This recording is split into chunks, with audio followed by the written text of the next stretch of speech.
economia e de eletrofísica, estou no segundo ano do combo. O objetivo hoje é discutir um caso clínico, junto com a doutora Cícia, um caso clínico que envolve pediatria / cardiopatias congênitas, mas o objetivo principal é discutir traçados eletrocardiográficos. Vai ter uma reunião um pouco interativa, vai ter algumas perguntas, o Cris já até montou para a gente aí no Zoom. Então, vamos lá. Então, a paciente tem 17 anos, 67 quilos, 1,58 de altura, né? Ela tem um registro de taquicardia de QRS largo, no dia 7 de outubro de 2018, e teve outros 2 eventos não registrados em novembro do mesmo ano passado. Ela acompanha no INCOR já desde 2006, é uma doente que de antecedente ela tem anomalia de Epstein, tem diagnóstico com 1 ano de idade, tá? Tem um PO de 2014 de uma plastia tricúspide em cone, uma aplicatura de VD, já a gente vai explicar melhor o que é isso. Na cirurgia, ela teve uma história de BAVT transitório e ainda apresentou eventos de taquicardia, mas sem registro eletrocardiográfico. Ela foi só no monitor. E mantém uma incidência tricúspide moderada depois da cirurgia de plastia tricúspide que ela fez. Tem um forma patente, que é bem recorrente nessa população, tem um hipotireoidismo e uma síndrome depressiva. A anomalia de Epstein, como vocês bem sabem, é digamos assim, uma tracionamento apical da válvula tricúspide, como se fosse isso, ela se posiciona mais para o ápice do VD, principalmente o folheto septal e posterior, e acaba literalmente atrializando boa parte do ventrículo, como vocês podem ver nessa figura. O objetivo da cirurgia que ela fez, que é a cirurgia do cone, está um pouco difícil, mas assim, essa imagem meio que mostra o que é feito, basicamente é uma plastia tricúspide, ele faz uma desconexão dos folhetos, principalmente o posterior e septal tricúspide, e eleva o folheto para a altura que ele deveria estar e faz depois uma aplicatura do VD para tentar deixar ele na conformação que deveria. Doutora Cis, depois a gente vai discutir melhor isso aqui, mas só para vocês terem uma noção, então é basicamente isso, recapitulando, 17 anos, com uma taquicardia de QRS largo em 2018 e outros eventos em 2019, acompanhando incorporação anomalia de Epstein, já fez uma cirurgia prévia.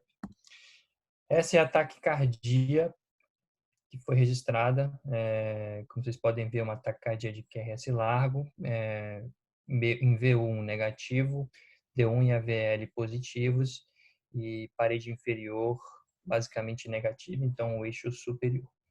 E aí vai a primeira pergunta: qual que é a sua hipótese diagnóstica? Letra A, uma taquicardia ventricular de ventrículo direito. Letra B, uma taquicardia por reentrada nodal com aberrância de condução pelo ramo esquerdo. A C, uma taquicardia por reentrada atrioventricular ortodrômica com aberrância de condução pelo ramo esquerdo. Uma taquicardia por reentrada atrioventricular antidrômica e uma taquicardia atrial com aberrância de condução pelo ramo esquerdo. Essa pergunta está no Zoom. Acho que eles podem marcar, né, Cris? Vou Apareceu? deixar a pensar. Apareceu. Votem aí.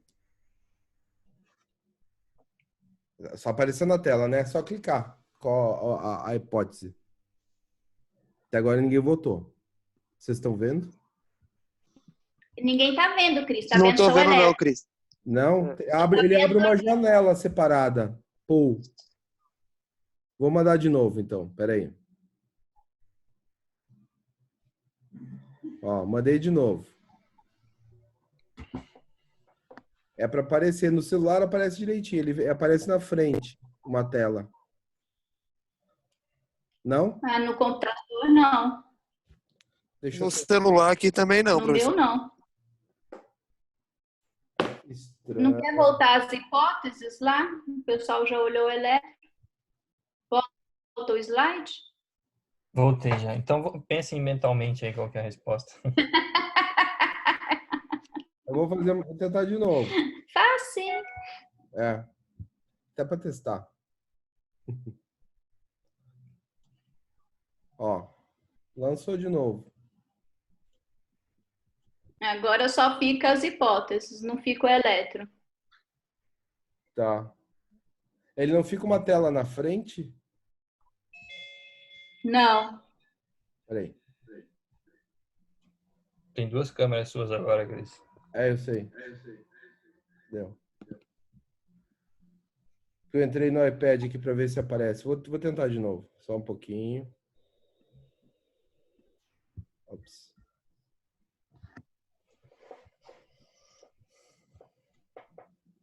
Posso ir fazendo algum comentário? Ó, para mim aqui no Posso iPod, Agora fazer? apareceu. ó, Agora apareceu para Agora mim. apareceu. Apareceu. Qual a hipótese e aí escolhe. Agora apareceu.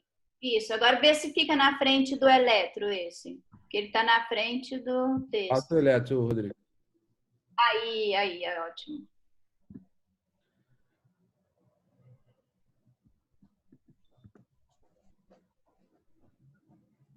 Bom, posso fazer um comentário de Pode, claro. texto?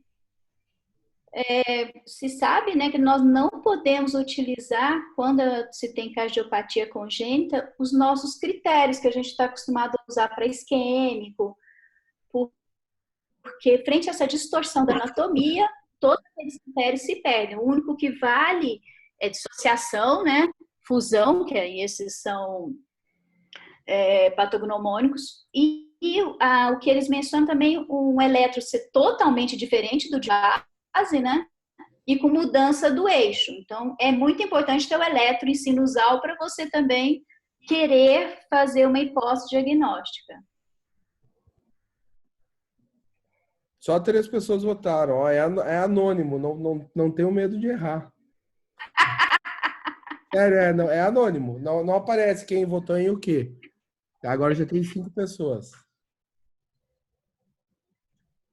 Vamos votando. Essa Tem 5 hora é hora de... 3 votos agora. A gente tem 22 pessoas na sala. 31% votou, 8 pessoas, agora tá funcionando. Aí Ó, sim. É anônimo? Eu posso voltar? pode. Ô, Só Cris, lembrando, né? desculpa, eu perdi o começo. Onde vota? Aparece uma telinha, Paul. Tá, no celular também, né? No celular aparece. Tá. Desculpa, Rô, pode falar, Eu não interrompi sei aí. como resgatar a tela, mas... é a primeira Ah, vez não, que tudo eu bem, vejo. eu voto na próxima. Acho que é só essa. Doutora, só recapitulando, era uma anomalia de Epstein que abriu essa arritmia, já fez uma cirurgia prévia de aplicatura de VD mais plastia tricúspide, a famosa cirurgia do cone aí, e voltou agora com essa, voltou não, teve essa arritmia documentada. Aí o pessoal, a primeira pergunta é qual que é a hipótese diagnóstica? Só o primeiro eletro que apareceu foi esse. As pessoas votaram. Alguém quer mais votar? Lu tem chance de votar ou não? Eu votaria sim, mas não tá aparecendo para Apareceu. mim, entendeu? Tá. Mas deixa para a próxima, Cris, não tem problema, obrigada. Eu vou encerrar a votação então, tá? Tá bom. Encerrei. 11, ainda deu um último. Ó, saiu o resultado aí. Apareceu o resultado? Apareceu. Não. Aqui também Para não. mim também não. Para mim também não apareceu aqui no iPad, mas eu compartilhei o resultado. Bom, então assim, foram 11 votos, 45% votou em taquicardia por retrada atrioventricular antidrômica. Depois foi 2 votos para cada, taquicardia por retrada nodal com aberrância pelo ramo esquerdo, a atrioventricular ortodrômica com aberrância pelo ramo esquerdo e 2 atrial com aberrância pelo ramo esquerdo. Ótimo. A gente já vai discutir melhor isso aí. Então, a opção D foi a mais votada. A antidrômica, né? A antidrômica. Então vamos lá, pessoal. Ela tomava essas medicações ambulatorialmente, tá? Levotiroxina, deram uma amiodarona depois desses eventos aí e uma sertralina. E aí encaminharam aqui pra gente. Esse aqui é o eletro de base dela, tá?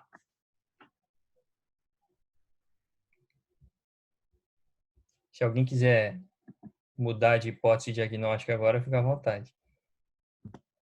Ó, só recapitulando, esse aqui é o eletro de base, tá? E aqui o eletro da arritmia. Fica aí a pergunta no ar, se quiserem, mudem mentalmente de opção, porque quem quiser. Mas só para chamar a atenção que o eixo mudou bastante. O eletro de base era um padrão de BRD, né? Pessoal, então, ela foi encaminhada para o estudo fisiológico. Foi feito lá no laboratório de eletrofisiologia do INCOR, foi dia 2 de março agora. E aí, vamos lá.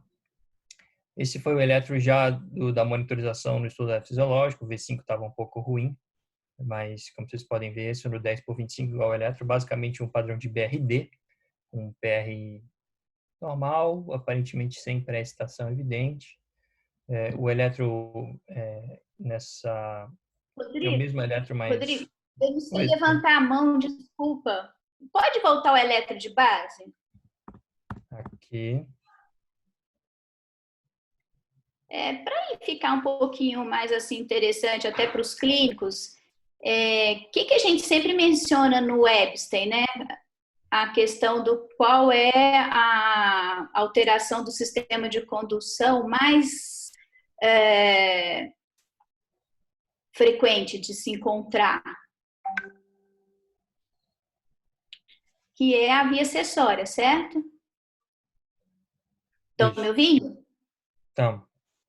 Tá. Então, por exemplo, Rodrigo, você lá que estava estudando, quais as questões para você olhar um eletro e ver assim se ele é um Epstein e o que você fala, aqui está esquisito ou não, está tudo tranquilo em relação à via acessória? Habitualmente, quem tem anomalia de Epstein, quase 100% dos casos tem bloqueio de ramo direito, né, no eletro. Principalmente depois de cirurgia, mas já a anomalia de Epstein por si só tem bloqueio de ramo direito. Se você tem de base um eletro que não tem bloqueio de ramo direito, a primeira hipótese é uma pré-estação, algum tipo de via acessória, porque não tem uma outra justificativa para não ter o bloqueio de ramo direito. Perfeito, isso. Então, esse paciente nem nos deixa a pulga atrás da orelha de uma possível via acessória anterógrada, né, naquela típica que a gente reconhece, né? Certo? Isso aí. Uhum. Exatamente. No V delta, tudo bem que delta é difícil, mas no V delta o PR é maior devido ao ventrículo atrializado e tem o bloqueio de ramo direito. Então, nada para a gente pensar em pré-estação, concordam? E tem o Qzinho no V6 também, né? Que fala contra também ter pré-estação. Isso, Na parede, mais um motivo. Né? Alguma coisa à esquerda. Não tem nem na parente, né? Uhum. Nem na parente, né? Ok. Só para... Pode ir. Ótimo. Então, de novo, a gente repensando as hipóteses depois desse comentário da doutora Cis. Interessante que ninguém clicou em taquicardia ventricular, mas o eixo mudou bastante, hein, pessoal?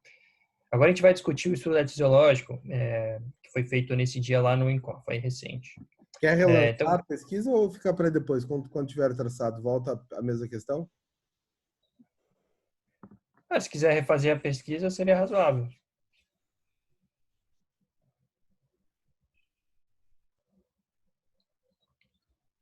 Relance a pesquisa. Agora mais rápido, tá? Porque antes demorou 2 minutos. Vamos lá, em 30 segundos. Em 10. Só falta tocar a musiquinha. Vamos pôr música da próxima vez. Já apareceu uma TV ali no meio, hein? TV induzida pelo comentário. 30 segundos. Mais 10 e acabou. Para desempatar. Tem 3 votos, 3 respostas diferentes. Bem, ninguém foi. Tá bom. Fechou. Tá bom. Agora apareceu o resultado. Acho que essa é da primeira. Não, é essa. 4, isso. A maior parte foi na atrioventricular antidrômica. Tá bom. Então vamos lá. Isopsor fisiológico, esse é o eletro de base dela, tá? Então, mesma coisa do outro que a gente já mostrou. Esse aqui é o mesmo eletro de base num zoom, digamos assim, 150 minutos por segundo de velocidade. E aí, pessoal, para quem não está muito familiarizado, o estudo fisiológico começa basicamente com posicionamento, são 3 punções venosas que a gente faz na veia femoral direita habitualmente e posiciona os catéteres. Os catéteres que a gente tem são catéteres com ponta deflectível, então a gente consegue movimentar a ponta igual essa figura aí. Os catéteres, eles têm catéter com 10 eletrodos, 10 conjuntos de eletrodos, ou com 12, com 4. Habitualmente o que a gente usa é o de 10, o decapolar e o quadripolar, né? Então a gente posiciona os catéteres eletrodos onde a gente quiser. Nessa figura, septalmente seria um posicionamento completo, digamos assim. Nesse estudo fisiológico, a gente acabou usando um eletrodo que vai estar nas imagens, você vai ver em amarelo no seio coronário, atravessa pelo lado direito para o outro lado no seio coronário.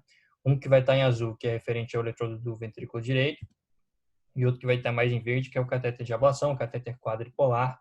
Esses outros dois são decapolares, então vão ter 10 eletrodos, né? Aqui é quadri ou decapolar às vezes, tá?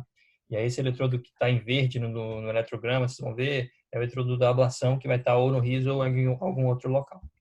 Então, o estudo radiológico, normalmente, a sequência básica, depois que a gente posiciona os catéteres e mede os intervalos básicos, a gente avalia a função do nó sinusal, depois avalia o ponto de Ventuma de condução. Todo mundo apresenta um ponto de Ventuma em que o nó V começa a conduzir com o padrão de Ventuma. Isso a gente avalia sempre, é só agilizar a estimulação atrial. Depois a gente faz uma estimulação atrial programada com ciclo básico de 600 e 430 milissegundos até S3 e avalia a indução de arritmias. O mesmo vale para o ventrículo, no ciclo básico de 600 e 430 milissegundos em ápice via terceira de VD. Aqui a gente vai até S4 às vezes e avalia a indução de arritmias. Então a gente começou o estudo etiológico tentando medir os intervalos básicos, né? O intervalo básico mais importante, digamos assim, é o intervalo HV, que a gente mede, como vocês podem ver aqui em azul, o eletrograma do RIS. A gente colocou no RIS, posicionou o cateter no RIS. Você consegue ver bem na pontinha, tem um eletrograma do RIS, e a gente mede até o primeiro início do ventrículo, tem um intervalo HV de 38 milissegundos, o valor normal de 35 a 55, até 60 porque tem bloqueio de ramo. Então, habitualmente, um intervalo do HV normal, tá? Prosseguindo no estudo, Posso a só gente fazer um começou aqui comentário? agora. Só volta, Oi? volta um pouquinho. Não, olhando esse sinal... Não, ali, volta no traçado. Tá. Eu mediria no proximal, porque ele tem mais átrio, esse aqui eu acho que está um pouco enfiado. Sempre mede o HV Verdade, o mais proximal verdade. possível. Então, talvez seja um pouquinho mais do que esse 38, né? É um HV normal. Verdade. Só esse comentário.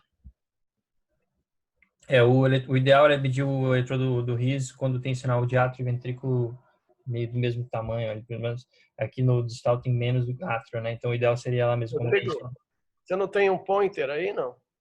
Pois é, eu não sei o que está acontecendo com o meu mouse, que não tá aparecendo aqui.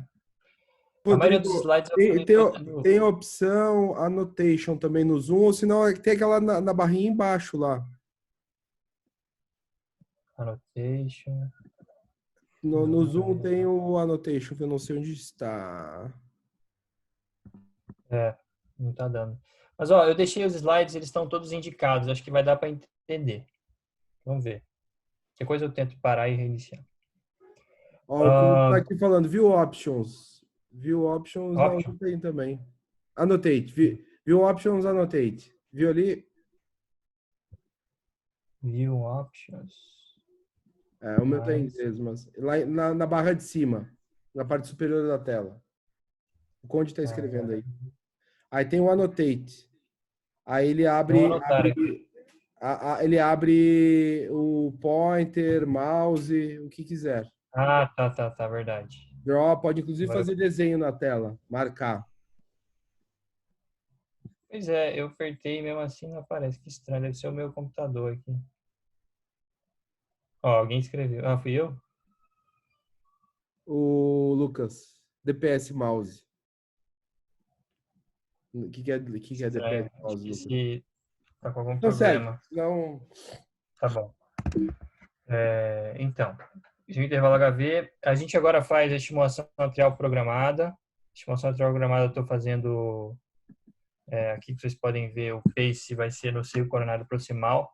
O sinal em amarelo aqui, como eu disse, é aquele catéter do seio proximal. Todos os catéteres a gente consegue estimular o ventrículo ou o átrio, é só selecioná-los, todos servem como estímulo também. Então agora a gente vai estimular o seio coronário proximal, como vocês podem ver, essas aqui são as barras de estimulação que eu coloquei, um ciclo base de 600 milissegundos, a gente já de cara percebe uma pequena alteração. Vocês podem ver que aparentemente o intervalo PR parece que ficou igual ou aumentou um pouquinho, tá? E se você olhar o canal V1 bem ali que eu apontei, olhem bem a morfologia do BRD, parece que teve uma discreta piora do BRD, ó, como vocês forem ver, quando a gente começou a estimular, como se fosse isso, né? Uma, entre aspas, piora do BRD. talvez o intervalo PR um pouco mais longo, né? Essa informação a gente, no momento do estudo, acabou não relevando tanto. Acho que pudesse ser só por conta da própria estimulação. E agora a gente está fazendo... Oi? Deve ser só pela estimulação mesmo. Foi o que a gente imaginou na época mesmo, na hora. Você estimulava e aparentemente induzia um BRD um pouco maior, então um pouco mais rápido do que o ciclo normal. Enfim, agora a gente está fazendo o ponto de Venkiba, tá? Estamos continuando estimulando no mesmo local, no seio proximal, agora com ciclo base de 330 milissegundos já, a gente vai progressivamente diminuindo, tá? E a gente percebe que a partir desse terceiro eletrograma para frente, o intervalo, como se fosse o intervalo PR, né, o intervalo AV, ele vai progressivamente alongando até que perde ali na ponta, tá? Então, esse é o ponto de Venkiba do paciente de 330 milissegundos. Essa manobra é interessante que, com esse ponto de Venkiba, a gente consegue habitualmente identificar alguma via acessória, pelo menos vias acessórias típicas, que costuma aparecer quando perde a condução pelo não AV. Então, ponto de Venkiba de 330 milissegundos para esse caso. Rodrigo? Aqui, a gente começou... Oi? Não, só o ideal é sempre quando faz o Venkiba e tinha já um RIS antes, ter o sinal do RIS, né? Provavelmente não tinha, por isso não colocou. Eu apaguei até embaixo porque estava muita interferência, acabou não tendo. Mas sempre o ideal ter, quando vai fazer o Venkiba, bater o sinal do RIS, né? Utilizar os dois catéteres que estão lá dentro, né? Pois acabou perdendo, aí no traçado não tinha, acabou tendo que ser assim. Mas depois a gente posicionou melhor o catéter do ventrículo no ventrículo. Nessa hora só tinha 2 catéteres lá dentro. O catéter do ventrículo a gente posicionou no ápice do ventrículo direito agora, esse catéter em azul, como vocês podem ver. A gente está estimulando o ventrículo distal, que está lá no ápice, e está vendo o que acontece agora com a condução ventrículo-atrial, então retrógrada, né? Você percebe que numa estimulação com pace de 600 milissegundos, existe uma condução ventrículo-atrial, e à medida que a gente vai acelerando, perto de um pace aí de 520, né? Ele perde a condução. Então, a condução VA dele, ela existe, mas perde com 520, mais ou menos isso. Meio que se fosse o Venkiba retrógrado, mais ou menos isso. Mas bloqueou dando ou súbito? Esse aqui foi progressivo, tá? Não coloquei. Ele foi, esse primeiro aqui estava menor do que os outros dois. Pode ver que o próximo pós-bloqueio, o VA é mais curto que o VA antes do bloqueio, né? Acho que fala a favor É verdade. mesmo. Isso. Uhum. Que é bom para ver, né? Que é fisiologia de nó, então, né? Isso. É por isso que, novamente, é interessante, quando se fazem essas manobras, ter o eletrograma ali do RIS, né? Para você ver a comparação da ativação pelo nó AV, pela região próximo pariciana, em relação a outros sinais que você está pegando, como no seio coronário. Uma pena que não tinha nesse caso aqui, mas mais pra frente acabou pegando melhor. Então, depois de a gente já ver os intervalos básicos, o ponto de Venkiba e a condição retrógrada, a gente partiu para os protocolos de estimulação. Num primeiro momento, nem a estimulação atrial programada, nem a estimulação ventricular programada acabaram induzindo um taquiarritmias, tá? E aí, doutora Cícera, a gente estava lá no cateter, a gente teve uma ideia de posicionar no VE para tentar alguma coisa diferente, já que a taquicardia era bem, digamos assim, bem sintomática. Não, hein? Oi? A gente passou pelo catéter do seio coronário, o catéter do VD, e a gente estimulou pelo ramo do seio o VE, não foi retroaórtica, não. Foi assim que foi feito a estimulação. Nesse eletrograma próximo aqui que eu vou passar, ó, dá para ver que o V1, por exemplo, está positivo, parece uma estimulação ali da parede lateral do VE, alguma coisa assim. Mas independente de ter feito isso ou não, quando a gente estimulou o VE aqui, aí vocês vão ver que o pace está sendo de novo nesse catéter que seria o ventrículo direito, mas agora está pelo seio coronário, estimulando ele no proximal, com ciclo básico até esse 240 milissegundos, aconteceu a indução da taquiarritmia. Vocês podem ver bem aqui, ó, a arritmia que a gente induziu é exatamente essa aqui, que é mais ou menos não, é idêntica à arritmia clínica daquele primeiro eletro lá do começo do traçado. É um padrão de BRE com transição tardia, D1 e AVL positivos e D2, D3 e AVF negativos. Então, eixo superior. Só para comparar, esse é o era de base dela de novo, né? E aí a gente induziu essa arritmia nessa forma de estimulação, meio atípica, digamos assim, mas independente disso, ficou a dúvida agora o que estava acontecendo. Será que algum tipo tinha feito algum tipo de reentrada, subindo, envolvendo átrio e ventrículo? Será que era uma TV que estava só subindo? Ficou na dúvida do que a gente ia fazer. Então, a partir de agora, a gente passou para as manobras eletrozoológicas para tentar diferenciar essa taquicardia de QRS lá com a sujeição AV 1:1. Se alguém tem alguma sugestão do que a gente vai fazer, quiser comentar alguma coisa, o que dá para fazer para tentar diferenciar. Acho que vale até para os fellows, né? Rodrigo, só porque assim, só um pouquinho, esse comentário que você fez, sugerir estimular VE, eu não estou lembrando agora o porquê que se indicaria isso, uma arritmia que a gente acha que a gente não conseguiu direitas, ou poderia ter TV à direita, ou via acessória, ou até uma TA, que era tudo porque a gente estava ali imaginando, né? Mas do lado direito, exato. Exatamente. Eu não entendi. Eu não lembro bem, doutora, mas a gente de fato fez isso. Colocamos o catéter no seio, estimulando o VE. Imagino que para tentar um outro tipo de EVP, não sei. Não é porque a gente queria ter um catéter no RIS, aí a gente ficou, vamos estimular o ventrículo via seio para eu ter o do VD no RIS e eu poder avaliar? A gente estava com pouco catéter? Eu imagino que na verdade... Sentido, né? Hã? Pode ser sim, pode ser, mas a gente estava com catéter só porque para não ficar uma impressão errada, porque quando você quer estimular, para induzir, você estimula a câmara de interesse e o mais próximo da cicatriz, né? Por isso que vários pontos de estimulação. E, às vezes, manobras para tentar chegar na cicatriz. E o VE não era o meu alvo. Então, talvez isso aí foi porque a gente quis deixar um catéter no RIS e, para ter uma estimulação ventricular, eu usei o catéter do seio coronário, estimulando o VE. Pode ser? Pode ser. Mas a verdade é que, independente disso, foi o que a gente conseguiu induzir a arritmia inicialmente. Mas o protocolo de estimulação... E com isoprel, né, Rodrigo? Isso aqui com isoprel já no VE. Precisou de isoprel. Isso. Foi extra estímulo e foi com o isoprel. Então, o protocolo, mais que o local de estimulação, foi o protocolo de estimulação que provavelmente foi mais importante para... Eu lembro muito Vocês bem que podem ver... Cris, eu acho que foi o isoprel, porque inclusive a gente teve que deixar isoprel contínuo depois que a gente, para induzir. A gente não induziu nada, aí na hora que deixou isoprel contínuo, induziu, aí não conseguia fazer manobra com isoprel contínuo e a gente ficou com tudo. É provável. Eu lembro bem que no VD, a gente testou isoprel também com VD e não conseguimos induzir. Acho que talvez o motivo de ter estimulado o VE pode ter sido o RIS mesmo, mas, coincidência ou não, ele só saiu lá, só induziu ali. Tá bom. Não, mas só para ter um pouco dessa teoria aí, né? Talvez por estar mais longe, que o VA estimulado é um pouquinho mais longo, né? Porque tá lá na lateral, não da via, mas do nó, e aí ele tem um pouquinho mais de retardo, permitindo a reentrada. Sei lá, chute. Mas lembrando que é uma subida pelo nó, né? Sim. Tá, ele ficaria um pouco mais longe do nó e tem mais um pouco de retardo podendo descer. Perfeito. Mas aí poderia estimular o arco direito alto, concorda? Com esse seu raciocínio? Oi? Não, a subida VA. A subida VA, estimulando lá na parede lateral, tá. Ele tem o tempo de ativação do ventrículo, aí depois sobe pelo nó.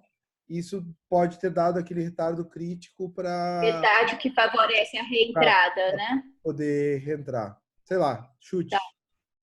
Pois é, curioso, no mínimo curioso. Vamos considerar. Não é indicado, né? Induziu e ok. Não, eu acho que... não vai ter pressão assim, vai para o VE para tentar induzir arritmias que não é uma câmera culpada. Não acho que vale a pena ficar esse conceito. Acho que foi o RIS mesmo, mas assim, só foi lá. E aí depois, inclusive, a gente vai ver aqui, as manobras que a gente fez para tentar diferenciar, tá? Primeira coisa, a gente colocou o RIS no lugar que deveria, ali no seio, esse RF aqui, o catéter de radiofrequência, posicionando na topografia do RIS. É interessante que a gente já identificou que o RIS estava até meio afastado em comparação com o eletrograma do ventrículo, que talvez sugerisse um bloqueio de ramo direito retrógrado.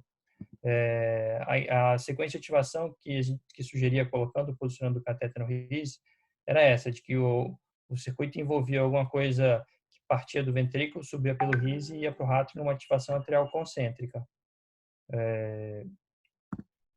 Em seguida, a gente acabou Aí encarregando o já ápice. tem um terceiro catéter, né? Provavelmente aí já induziu pelo VD mesmo, né? Aqui, ó, aqui é a mesma arritmia, a mesma de Mas antes. você Ela tem um ficou em terceiro arritmia bem catéter. tolerada. Aí já tem um Aí tem esse catéter. terceiro catéter. Isso. Agora o catéter que é o RF verde está no RIS. Aí a gente encarrilhou o ápice do VD, já no começo do encarrilhamento, bem aqui, estimulando ali, a gente está estimulando o RF distal, agora posicionamos lá. Então o outro catéter estava lá como se fosse no VD agora, o catéter do VD estava no ventrículo esquerdo, a gente ativou, colocou o RF no ápice. E aí encarrilhamos o ápice, você percebe, desculpa. Carregando o ápice aqui, você percebe que já no começo o primeiro átrio é puxado, né? Você percebe que, eu estou sem o pointer aqui, mas o primeiro átrio que depois de estimulação, ele já puxa bem rápido em relação ao ciclo da arritmia, quando a gente encarrilha. E a gente já consegue encarrilhar o ventrículo, inclusive, no primeiro estímulo, no estímulo ventricular que a gente fez. Isso é uma coisa que chama atenção, uma informação importante lá para frente. A gente continua encarrilhando, então, no pós-encarrilhamento, a gente percebe o ciclo da arritmia estava em 384 milissegundos, a gente estava encarrilhando a 370 milissegundos no ápice do VD. O PPI deu de 406, né? Esse é um valor limítrofe, assim, isso vai dar uma diferença de quase 30, um pouquinho mais de 30. Essa informação acabou não ajudando tanto, mas sugeria que pelo menos o ápice do VD pudesse, se não fazia parte do circuito, estava próximo, pelo menos pelos valores limítrofes que a gente tinha. Depois disso, ainda em dúvida, não estava claro aqui se a gente estava lidando... O que a gente tinha certeza agora é que alguma coisa que saía do ventrículo subia pelo RIS para o átrio, mas poderia ser, por exemplo, uma TV miocárdica que estava com condição VA 1:1. Isso é um pouco... Isso era uma informação que a gente não tinha excluído ainda. E encarrilhar o ápice do VD trouxe essa informação de que o ciclo talvez estivesse próximo do VD, mas também com valores limítrofes não ficou muito claro. Então a gente partiu para outras manobras. Uma delas foi tentar a adenosina. E a adenosina interrompeu a arritmia, com 18 miligramas no nosso basal lá. A arritmia foi interrompida com a adenosina, o que já por si só, apesar de não provar com certeza, afasta com alta probabilidade de não ser uma taquicardia ventricular. Ainda não afasta outras arritmias supraventriculares, mas isso já trouxe um pouco de luz para a gente na hora. E aí a gente acabou tendo a ideia de encarrilhar o átrio. O átrio agora, com o catéter do seio coronário proximal, a gente começou a estimular uma frequência de... Eu vou trazer a frequência já. A gente percebe que a frequência que a gente estimulou o átrio, que é mais rápida que a da arritmia, acabou trazendo o intervalo entre o átrio e o primeiro ventrículo para 273 milissegundos. Enquanto na arritmia, o intervalo entre o átrio e o primeiro ventrículo era de 250 milissegundos. Então, a impressão que a gente teve aqui, a impressão que a gente teve com essa manobra é que encarrilhando o átrio numa taquicardia de QRS largo, a gente conseguiu puxar o ventrículo e trouxe uma condução AV um pouco mais longa até do que durante a arritmia, quando a gente acelerava o ciclo. Essa manobra, essa informação, parecia dizer para a gente que o circuito envolvia tanto o átrio quanto o ventrículo, e a condução átrio-ventricular parecia ser por uma via que tinha condução decremental, porque à medida que a gente acelerava o ciclo, ela conduzia de maneira mais lenta. Além disso, um estímulo atrial interrompeu a arritmia instantaneamente, bem pontual. Então, esse conjunto de informações acabou sugerindo para a gente esse diagnóstico, que tratava de uma taquicardia por entrada atrioventricular antidrômica, com via acessória de condução decremental, proveniente do lado direito, né? Se a gente for estudar sobre o assunto, uma das manobras que seria muito útil aqui seria fazer um pace atrial no RIS refratário. A gente até tentou fazer isso, tem algumas gravações, mas não teve nenhum que foi bem incisivo para eu colocar na apresentação. Então, eu acabei colocando essas outras manobras que estavam mais claras. E aí, a gente teve a ideia de, já quando a nossa suspeita diagnóstica, fazer um pacing na parede lateral do ato direito, próximo do anel tricuspídeo. E aí, como vocês podem ver, o cateter do RF está na parede lateral do ato direito agora, tá? Então, em amarelo... Rodrigo, vale a pena mencionar aqui, só para que, por exemplo, a gente nunca tem esse catéter no ato direito alto, né? Nós só temos rio, seio coronário e VD.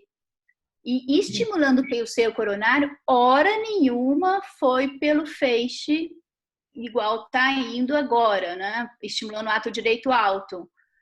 Exato, e com isoprel. E isso foi com isoprel, porque teve uma hora que estimulou sem isoprel que também não teve essa resposta, né? Isso, o seio... Que a gente fez essas estimulações. Oi? Estimulando pelo seio proximal, em nenhum momento...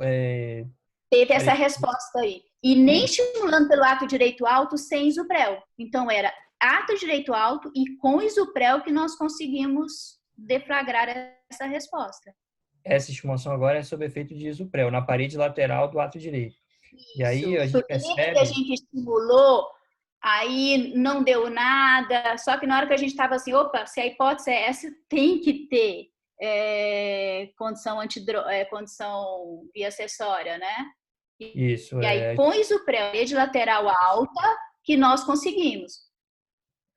Exato. E dá para perceber ali no eletrocardiograma de superfície que o QRS vai mudando progressivamente a morfologia quando a gente estimula pelo átrio, tá? Então, recapitulando, a gente está estimulando aqui o átrio e não o ventrículo. E aí a gente percebe que progressivamente o QRS vai mudando de morfologia. Essa estimulação atrial foi na parede lateral, próximo do anel tricuspídeo lateral. Não, e aqui... Não só a morfologia, não sei se é o que tu vai mostrar agora, o RIS ele entra, né? Se for ver no azul ali embaixo, à medida que vai... O RIS entra, eu vou mostrar mais para frente, é isso aí. O HV fica zero e o H vai prolongando. Vai ficando zerado e negativo. Aqui, ó, então, depois de um certo tempo, a estimulação ficava assim, ó, no mesmo local. Vocês podem ver que o QRS é esse aqui. Ele tá, digamos assim, tem que estar em 150 milímetros por segundo. Mas dá para ver, inclusive, que esse QRS é muito próximo do QRS da arritmia. Então, D1 e AVL positivos, um eixo superior, um padrão de BRE com transição tardia.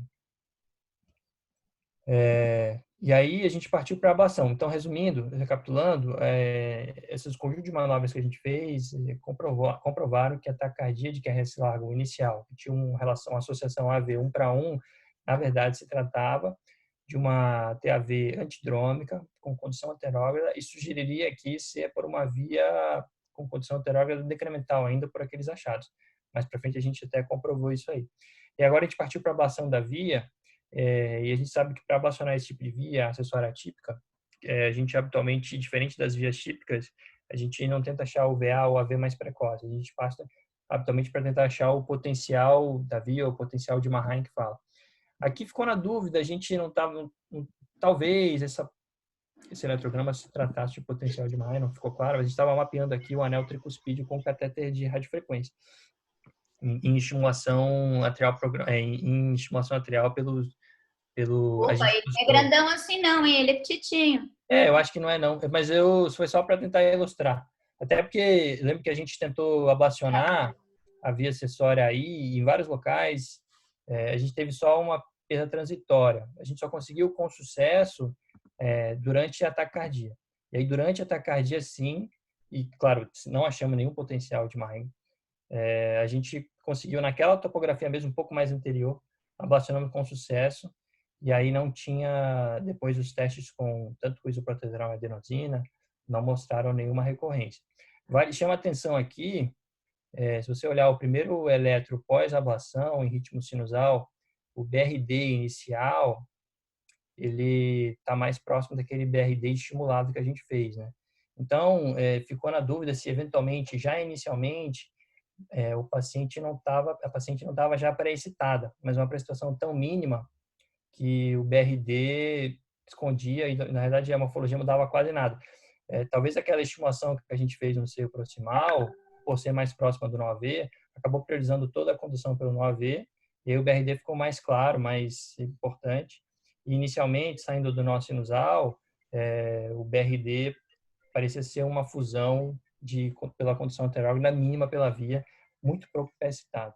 Por isso que é importante ter o RIS quando faz estimulação, porque se tivesse o catéter no RIS, veria o BRD, se fosse só um aumento do BRD, ele ficaria igual ou alongaria um pouco o HV, e se fosse a pré-excitação, ele, na verdade, também alongaria, né? Mas o HV ficaria mais curto. Pois é, a mudança foi tão pequena, acabou...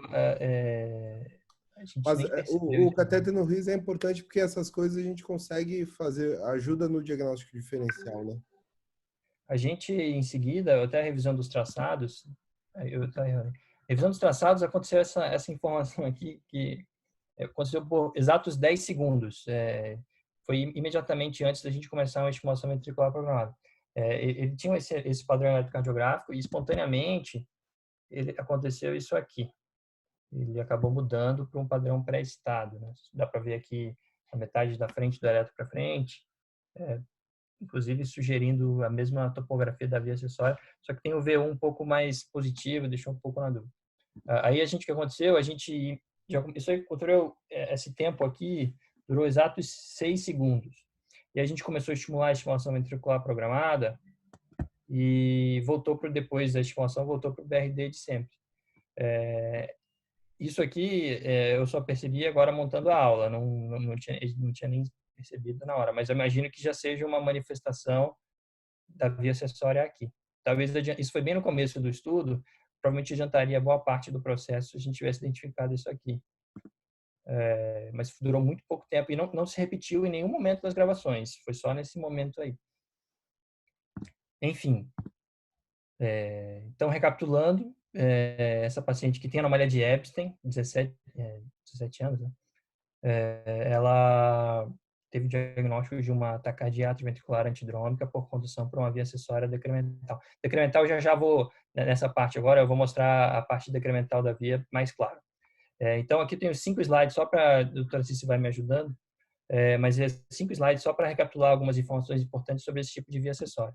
As vias acessórias atípicas, elas, por definição, são vias acessórias cuja condução ela é descrita como não é rápida como as vias acessórias típicas da síndrome de Wolff-Parkinson-White, né? Ela é conhecida como fibras de Mahain e a taquicardia derivada dela de taquicardia de Mahain. Esse conceito de fibras de Mahain é um pouco polêmico, e dos lugares que eu estudei para fazer a aula, ele comenta que o Mahain, em 1937, ele descreveu a primeira vez uma via acessória que, na realidade, ele descrevia como se fosse uma provável via acessória nódo fascicular ou nódo ventricular. No decorrer dos anos, eles descobriram que essa via acessória que o Mahain inicialmente descreveu, na realidade, se tratava provavelmente de uma via atriofascicular. Então, a partir daí, eles tentaram expandir os termos fibras de Mahain para esse tipo de via acessória, atriofascicular, que tinha condução decremental. E aí, hoje em dia, as pessoas, eletrofisiologistas do mundo afora, usam o termo Mahain para descrever qualquer via que seja atípica e tenha uma condução anterógrada decremental, ou seja, uma condução lenta, né? Então, é por isso que os livros textos comentam e sugerem que o termo Mahain seja até abandonado, que a gente use o termo descrevendo a via em si, porque são vários tipos de via, e descrevendo a via com mais detalhes. Acredita-se que 3 a 5% de todas essas vias acessórias sejam vias acessórias atípicas. E as características eletrofisiológicas básicas das vias acessórias atípicas é que elas costumam ter uma condução anterógrada unidirecional, apesar de que existem casos de ter condução bidirecional também.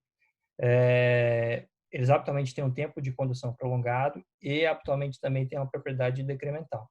Existem, nessa figura dos AIPs, existem várias topografias possíveis para essas vias acessórias atípicas. A atriofascicular e a atrioventricular longa, que na figura é 1 e 2, que estão inclusive posicionados na parede lateral do anel tricuspídeo de propósito, são a maioria dos casos, tá? Então, vias nódo-fasciculares, como o número 3 ali descrito, nódo-ventriculares, fascículo-ventriculares, como o 5, atriorricianas ou atrioventricular curta, são exemplos de topografias possíveis para essas vias acessórias, todas que habitualmente têm essa característica de ter uma condução mais lenta. 80% dos casos consistem em vias atriofasciculares ou atrioventriculares longas. Inclusive, parecia ser o caso da nossa paciente. Sobre o eletrocardiograma de base desses pacientes que têm fibra de Marheim, atualmente, é um estudo do Dr. Eduardo Sternick, que com 33 pacientes, ele fez uma avaliação retrospectiva do estudo etiológico depois do diagnóstico, para ver como é que era o eletro de base desses pacientes. E ele achou que dos 33 pacientes, 20 pacientes tinham um padrão Rzinho, Szão em D3 e ausência de Q em D1. Então, aqui um exemplo de 2 casos dele, e um terceiro exemplo ali em seguida, a gente vê, por exemplo, ali é o D3, tá? Percebe um pequeno R e um S mais profundo em D3, que, como vocês podem ver na coluna do lado, depois da ablação, né? Então, antes, a primeira coluna é pré-ablação e a segunda coluna é pós-ablação. Esse padrão mudou bem. Isso em conjunto com uma Q, no primeiro até tinha, não dá para dizer que não, no segundo uma Q ausente em D1. Então, esse conjunto de achados, ele acabou sugerindo como sendo sugestivos de mínima pré-excitação nesses pacientes. Aqui vale a mesma coisa, esse caso também do artigo, em D1, primeira linha D1, pré-ablação não tinha Q, tá? E a terceira linha D3, aquele padrão RS, que em seguida, como vocês podem ver, pós-ablação, começa a aparecer uma Q no D1 e o padrão RS do D3 muda bastante. Então, essa sugestão de um padrão RS em D3 e a ausência de Q em D1, no estudo dele, teve uma associação positiva com o diagnóstico dessa via acessória atípica tipo fibra de Marheim.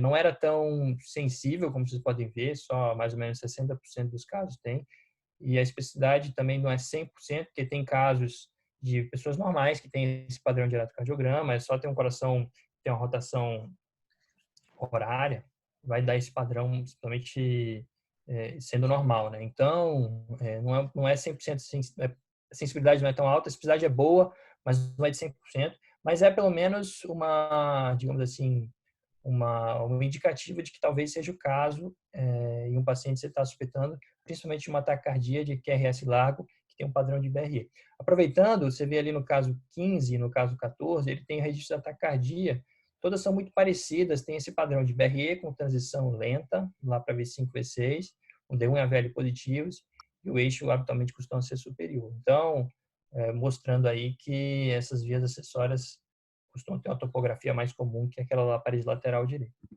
E aí, para finalizar, das 10 grandes características, aqui vale mais para a eletrofisiologia, das características... No nosso caso tinha? Oi, doutora? Desculpa, no nosso caso tinha?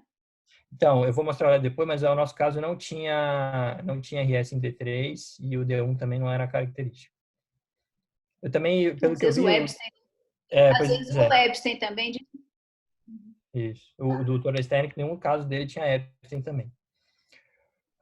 E aí, finalizando, então, as características eletrofisiológicas das vias acessórias atípicas, a estimulação atrial programada próximo à via acessória, geralmente da parede lateral, ela evidencia mais, evidentemente, a pré-excitação. E o estímulo atrial com intervalo de acoplamento progressivamente menor gera um aumento do intervalo H com redução do HV e um QRS progressivamente pré-excitado, que foi bem o que aconteceu com a nossa paciente. A estimulação ventricular programada geralmente não tem condição retrógrada, tá? A resposta à adenosina e isoproterenol, em geral, é semelhante ao do AV. É interessante que tem a teoria, inclusive, de que essas vias acessórias, na realidade, consistem em como se fosse um próprio nó AV na parede lateral do VD. Essa que é a verdade. A indução da taquicardia é possível tanto por estimulação atrial programada como estimulação ventricular programada, apesar de que o último é mais comum, que foi o nosso caso. E a taquicardia atualmente tem esse padrão de BRE com transição precordial tardia em relação a V1:1. O estímulo atrial no riso refratário atrasa o próximo ventrículo, mantendo o mesmo padrão de QRS. E a gente não pôde demonstrar isso no nosso, mas esse é o padrão mais descrito na literatura para diferenciar e diagnosticar. A ablação geralmente envolve encontrar o potencial de Marheim, o mapeamento dos pontos de inserção atrial e ventricular é mais difícil, até porque nas vias atrioventriculares, por exemplo, o ponto de inserção ventricular mais precoce é lá perto do ventrículo do ramo direito, lá no ápice do VD. Então, fica difícil de tentar achar qual que é o mais precoce desse jeito. E o endpoint da ablação é o bloqueio de condução pela via, né? O ideal é não apenas induzir arritmia, mas sim bloqueio total de condução. Está descrito uma taxa de sucesso de 68% a 90%, com recorrência de 10% a 15%. E vale lembrar que, especificamente no Epstein, tem uma maior prevalência de mais de uma via acessória.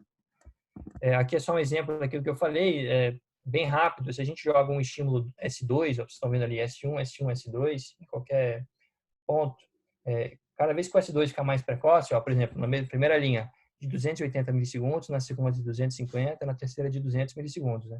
À medida que você joga um estímulo mais precoce, você percebe que o QRS fica cada vez mais pré-excitado, o HV fica cada vez mais curto e o H fica cada vez mais longo. É exatamente o que a gente está achando aqui, que é tipo dessas vias acessórias atípicas. No nosso paciente, ó, como vocês podem ver, aconteceu mais ou menos isso.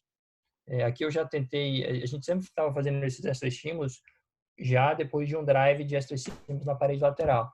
Então, com um S2 aqui de 280 milissegundos e aqui do outro lado em 250 milissegundos, a gente percebe que o intervalo H era 182 aqui, 158, desculpa, com um padrão de pré-excitação aparentemente mantido ou igual.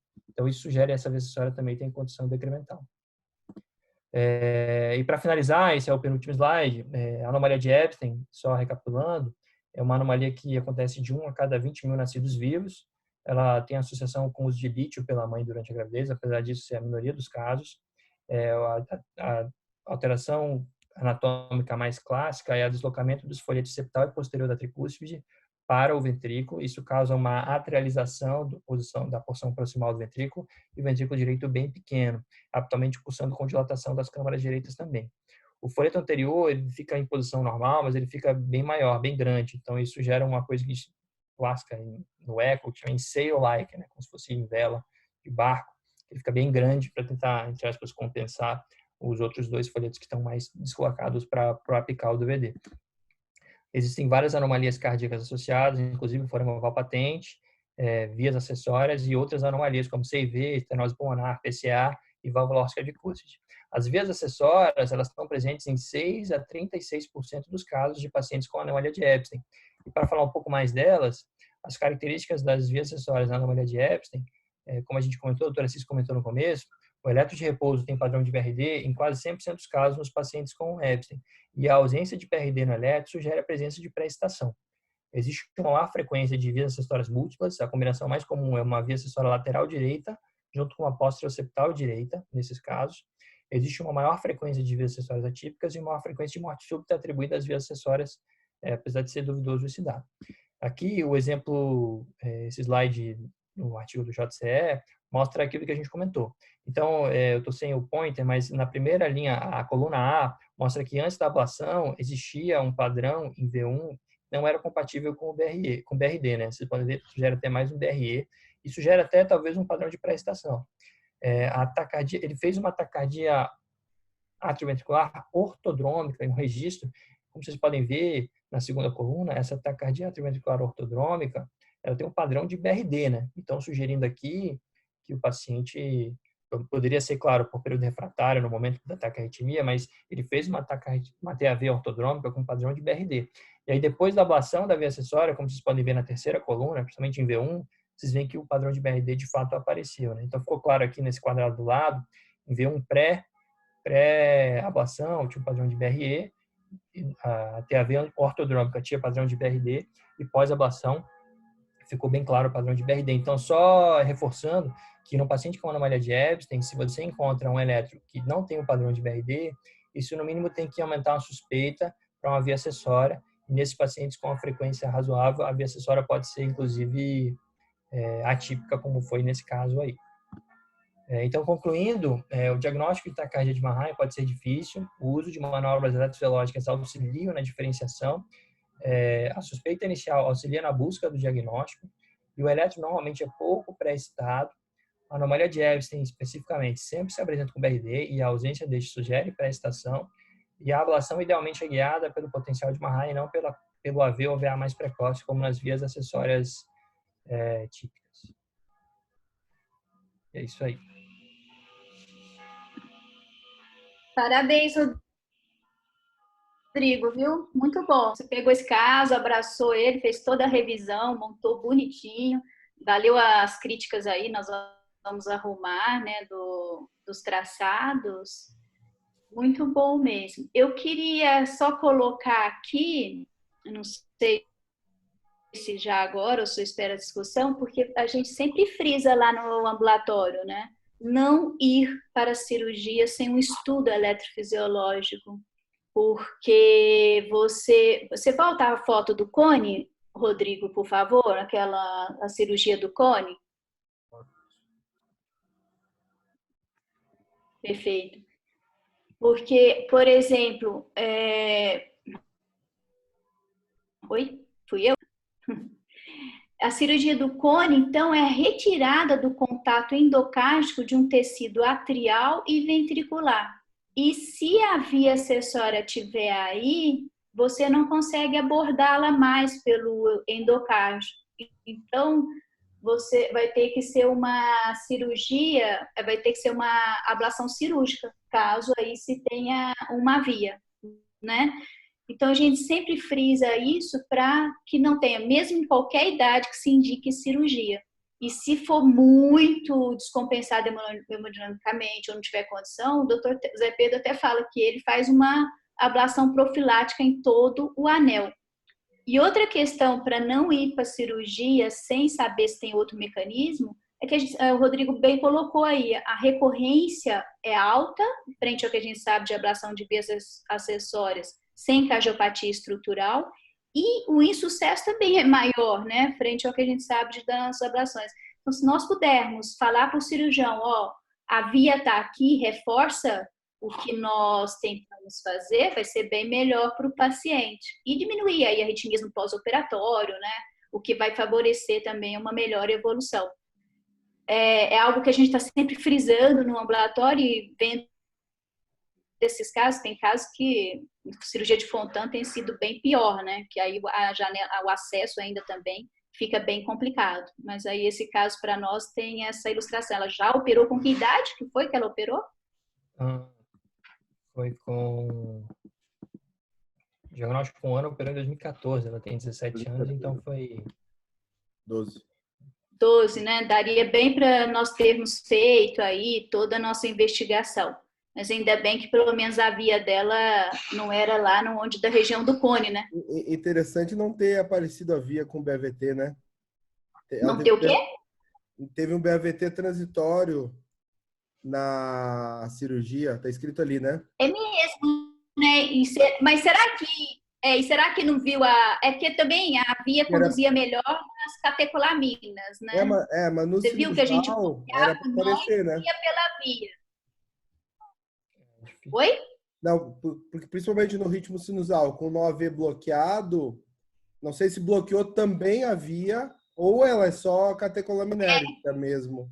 Mas mas você viu que quando a gente estimula, bloqueia o nó e não vai pela via, bloqueia a via, ela é decremental, então talvez ela respondeu aí também essas fisiologias que estava, né, no momento. Não, é estranho. Não sei. Porque só conseguiu ver condução pela via na hora que deu isoprel e estimulou. Maurício, quer comentar? Oi, pessoal. Estão me ouvindo? Sim. Tá ligado? Não? Ouvindo e vendo. Tá legal. O caso é muito bom, bem interessante. E eu até tenho alguns comentários, vamos ver se dá tempo. O primeiro é em relação à condução do estudo eletrofisiológico. Toda vez que nós fazemos a investigação de um mecanismo de taquicardia, nós nos baseamos na informação já adquirida. Tá? Então, se o paciente tem a taquicardia documentada ou não, a gente já vai para o procedimento imaginando o que vai encontrar, as características clínicas, o fato do paciente ter anomalia de Ebs, tem que saber que a incidência de vias acessórias, típicas ou atípicas, é bem alta, isso influencia. Então, quando nós começamos o estudo na decisão da colocação dos catéteres, quantos catéteres, a posição dos catéteres, aonde nós vamos estimular, ela já é baseada em informações prévias que a gente se prepara para o procedimento. Não pode entrar numa intervenção como se fosse algo totalmente desconhecido. Você vai colocar os catéteres, fazer técnicas de estimulação, querendo aparecer alguma coisa. Não, a gente já vai procurando algo. Então, a sequência é essa. Você já viu a clínica, já viu o eletro, já se programa quais são as possibilidades, coloca os catéteres nas posições daquilo que você já espera adquirir. Uma vez induzida a taquicardia, que foi induzida, aí sim, você abre as chaves dos diagnósticos prováveis. Induzir uma taquicardia com QRS largo, tá? É importante ter o RIS para saber se é uma taquicardia supraventricular com aberrância ou não. Não é aberrante, então está excluído, não é taquicardia supraventricular com condição aberrante. Se não é aberrante, ou ela é taquicardia ventricular, ou é uma taquicardia utilizando uma via acessória. E aí, então, nós temos as estratégias de fazer o diagnóstico, diferenciar a taquicardia ventricular da supraventricular, e se é uma via acessória, que é de condução rápida ou de condução lenta. Então, só o que eu senti na condução do diagnóstico diferencial e quais são as técnicas que são utilizadas, isso ficou difícil para os próprios eletrofisiologistas que estão se iniciando, como os clínicos. As técnicas que foram utilizadas não ficou claro por que estava usando A, B, C ou D. Entendeu? Parece que se nós tivemos a ideia, não é a ideia. Uma vez que você tem as possibilidades diagnósticas, você vai usando a técnica adequada para demonstrar se aquele mecanismo existe ou afastar. Tá certo? Se tivesse feito de uma forma regular, por exemplo, sabendo já que o paciente tinha alta probabilidade de ter uma via anômala lateral direita, então tem que estimular o átrio direito lateral, tá certo? Não o seio coronário, que aí você não faz diagnóstico. Por que não apareceu a prestação? Porque provavelmente já tem um período refratário um pouco mais longo, que se encurtou quando deu isoprel. Aí, com o isoprel estimulando a parede lateral, se tivesse feito isso lá no início, já ia aparecer a prestação pela via anômala. Entendeu? Então, foi a falta de pensar no diagnóstico que não se fez as manobras nos tempos certos. Então, isso às vezes atrapalha. A pessoa fica perdida no meio do procedimento. Então, é fundamental sempre pensar nos diagnósticos e usar as técnicas no tempo certo para afirmar ou afastar, que são as técnicas são usadas para isso. Elas demonstram, provam ou elas eliminam. Então, são os métodos que a gente usa para trabalhar durante o procedimento. Mas eu acho que no final acabou que o diagnóstico ficou adequado e ficou perfeito. O outro comentário, que eu acho que é sempre interessante nessas vias anômalas atípicas, é que são esses epônimos que são utilizados. E aí eu tenho também dentro daquele levantamento que eu fiz da história, eu não quis entrar nesse tema em particular, porque tem uma história fantástica a respeito disso tudo. Tanto que eu acho que o pessoal chama de Mannheim, ou pseudo-Mannheim, dessas taquicardias. Na verdade, essa estrutura é exatamente a estrutura que o Stanley Kent encontrou. Ele ficou a vida inteira dele tentando provar que a condição atrioventricular era feita por múltiplas vias, porque ele achava vários desses nódulos no anel atrioventricular, só que ele não fez a ligação do átrio com o ventrículo, porque a maior parte dos nódulos eles são isolados no átrio, eles não têm a conexão, mas tem algumas que têm toda uma condição com um tecido específico, como se fosse um ramo que vai juntar com a ponta do ramo direito lá embaixo, que é exatamente esse tipo de taquicardia. Tem algumas que são atrioventriculares, esse nódulozinho liga rapidamente com o tecido ventricular em cima, a gente não consegue ver o fascículo claramente, e outras que têm um fascículo bem claro, definido, que vai até lá embaixo. A gente pega como se fosse um feixe, como um RIS mesmo, tá certo? Nesse caso aí não deu para definir claramente o mecanismo. Pode ser que a distorção, agora que eu percebi, o paciente já tinha sido operado previamente, foi isso? Isso, ele operou aqui, ó. Então isso torna mais... É que eu não peguei a parte inicial, desculpem. Mas o fato, como a Cici chamou a atenção, o fato de ter cirurgia prévia e a deformidade do anel torna extremamente difícil o mapeamento do anel posteriormente e se conseguir a ablação com sucesso. Então, isso dificulta muito. E, às vezes, para justificar por que fez o BAVT, a própria plástica e a manipulação ali do anel, ela pode ter provocado um bloqueio transitório do próprio feixe anômalo. Então, bloqueou o feixe anômalo, bloqueou no AV, isso não é incomum acontecer. E aí, depois, posteriormente, ele conseguiu recuperar a condução. Mas o feixe anômalo estaria na lateral direita e a cirurgia foi no septal. Que quando aí ele disse... bloqueou só o nó, né? Não o feixe. Eu não sei se ele pegou só o nó, porque às vezes os cirurgiões, para ajustar aquilo ali, eles acabam dissecando bastante, eles estendem. Eu lembro quando a gente fazia os mapeamentos de vias anômalas lá com o Dr. Miguel, a gente mostrava um ponto e ele quase que dissecava o anel do lado completo. Se era do lado direito, ele acabava mexendo aquilo. E a própria distorção aí, não sei se pode, ou manipulação da região, eventualmente.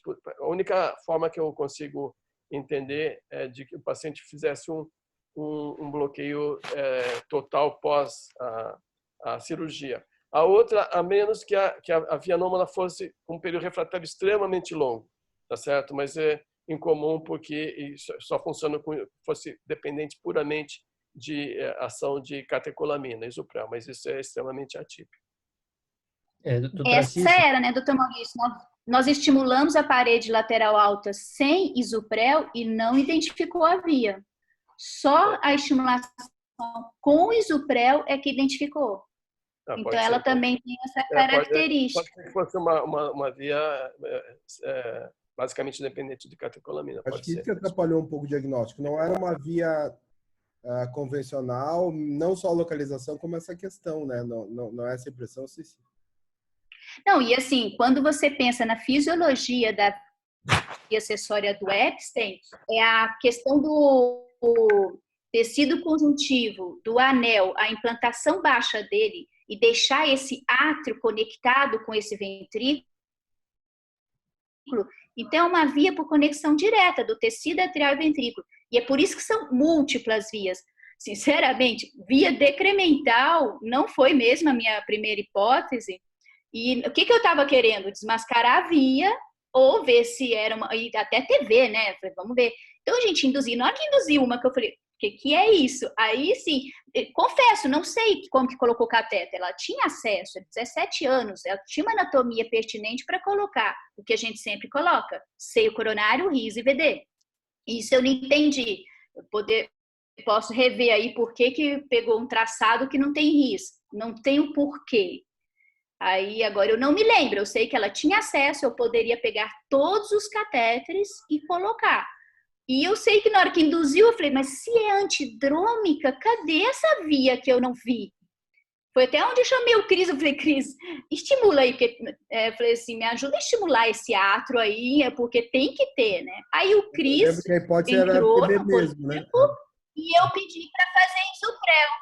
E aí eu falei, opa, a via tá aí, né? Porque a gente não tinha visto essa condição anterógrada estimulando o átrio direito alto. Uhum. Não, isso pode acontecer. Eu lembro, nós temos um caso de um paciente que tinha uma via anômala, que ela se apresentava só sob efeito adrenérgico. O Cris vai lembrar do nosso paciente lá, o atleta que fez 3 ablações de FA. Foi só Ele fez, nós tínhamos dois procedimentos de ablação, o paciente continuava tendo, antes era FA, e depois ele começou a ter TAC supra. E aí, na última intervenção, quando a gente tinha diagnóstico da TAC supra documentada no elétrico, não, tem uma via anômala, e nós repetimos o estudo, a taquicardia não se induzia. Nós só conseguimos induzir, demonstrar que tinha uma via anômala, que era septal, para atrapalhar, após o isoproterinol. Então, com o isoproterinol, estimulando o ventrículo, a gente percebeu que tinha uma via anômala. Que nos 2 estudos prévios, quando a gente fez o estudo convencional, ela não aparecia. Ela só aparecia realmente, só evidente com a ação de isoprel. Pode ser que essa daí também tivesse um comportamento desse tipo. E lembrando que esse tipo de via também bloqueia com a adenosina, né? Nem a adenosina... com a adenosina. Até isso atrapalha também, né? E ela bloqueou. Uhum. Eu tentei achar o raio-x, mas foi na sala 6, eu acho que ou não salvou, eu não consegui achar para ver a posição dos catéteres. Patrícia, a pergunta é se todo mundo, antes de operar, deveria fazer estudo radiológico nesses Epstein. Isso é uma coisa que eu sempre bato no ambulatório, já é do guidelines, que todo paciente que for ser submetido a uma cirurgia corretiva congênita, onde após a cirurgia ele vai retirar o acesso venoso das câmeras, é obrigatório um estudo eletrofisiológico, mesmo que ele seja assintomático. Nós temos vários casos no ambulatório, onde a gente vê, por exemplo, o que eu mencionei do Epstein. Imagina essa via acessória estar localizada na parede septal, onde ele está fazendo essa aplicatura. O catéter não chega naquele cone. Então, se ele tiver uma via acessória, ela vai ter que ser abordada só cirurgicamente. Outro exemplo, e isso, pode falar? Não, se esse paciente tivesse vindo para o estudo sem taquicardia documentada, teria feito Zupré? Eu acho que não, né? Teria passado também, né? Não sei, né, Cris? Então, mais vale agora, já que, assim, o que a gente então, sempre vai? Eu acho que caso, faria, porque ia tentar ver TRN e via acessórias. Então, eu acho que faz parte do estudo, assim, não tem registro, mas tem chance. Então, fazer Isuprel. Agora, talvez sirva para a gente essa questão de estimular a parede lateral alta, né? Que não é a nossa rotina. Na verdade, não é nem na parede lateral alta, né? É bem no anel mesmo. Anel. Quanto mais próximo você estimular na via, melhor você consegue a precipitação. Então, na parede lateral, ali próximo do anel atrioventricular. Aí você desmascara. Mas ela induziu o ataque, né? O que a gente não conseguiu é ver essa condução pela via, mas a taquicardia... Tanto que o teste que você faz durante a taquicardia antidrômica para demonstrar a participação do feixe anômalo na taquicardia é soltar os estímulos tardios ali na parede lateral baixa, próximo do anel, para você capturar o circuito. Se você estimula muito fora, muito longe, às vezes você não entra no circuito, você não puxa. Entendeu? Então, a técnica é estimular na parede lateral mais próxima do anel. O Lucas fez um comentário no chat, não sei se ele quer entrar e falar. Lucas, está aí? Então, só para finalizar, a indicação tem sim preciso estudo. E uma vez participando de uma mesa com o Dr. José Pedro, que foi quem idealizou essa cirurgia, ele fala que se ele não consegue, porque às vezes opera bebê com uma instabilidade hemodinâmica, se ele não consegue estabelecer isso, ele faz uma ablação ao redor do anel ali, profilática, tá? Então, meio que assim, ele sabe da possibilidade disso e ele queima esse tecido aí para tentar evitar. E só também, por exemplo, o Fontan, vamos supor, Fontan tubo lateral extracardíaco. Se é um paciente que depois tem TRN, ou às vezes até é horrível, mas nós temos no ambulatório, pré-excitação evidente, para fazer a ablação já vai ser mais complicado, né? E a gente fez um estudo, o 7, e viu que era de alto risco a via dela. E ela é um tubo lateral extracardíaco não fenestrado. Então, assim, tem essas coisas para levar em consideração. Vai operar? É muito interessante ter essa discussão pré com a eletrofisiologia para avaliar o que pode ser feito aí e melhorar. Sem contar a cirurgia do MACE, né, também, que se é um paciente fibrilador ou até de uma TA de difícil controle devido a um átrio gigante, o MACE vai ter uma resposta bem melhor do que a ablação por catéter. Pode falar, Cris. Não, acho que é isso mesmo. Muito bom. O que o Lucas comentou, eu não sei se ele está aí, eu não entendi direito. Às vezes eles chamam de BAVT com escape... Não, é que o paciente tinha uma morfologia de... Tá me ouvindo, Cris? A gente está ouvindo. É porque às vezes o que a gente vê, o paciente tem uma morfologia de BRD, estava na cirurgia com um PR normal, e aí ele bloqueia o NOAV, faz um PR longo, começa a conduzir pela via acessória com morfologia totalmente diferente, BRE. Eu não sei se tem um traçado do BAVT, mas às vezes eles consideraram um escape ventricular dissociado e, na verdade, estava conduzindo pela via. Mas é mais provável realmente que, por causa da anestesia, ela não tinha condução pela via acessória também, seja catecolamina dependente.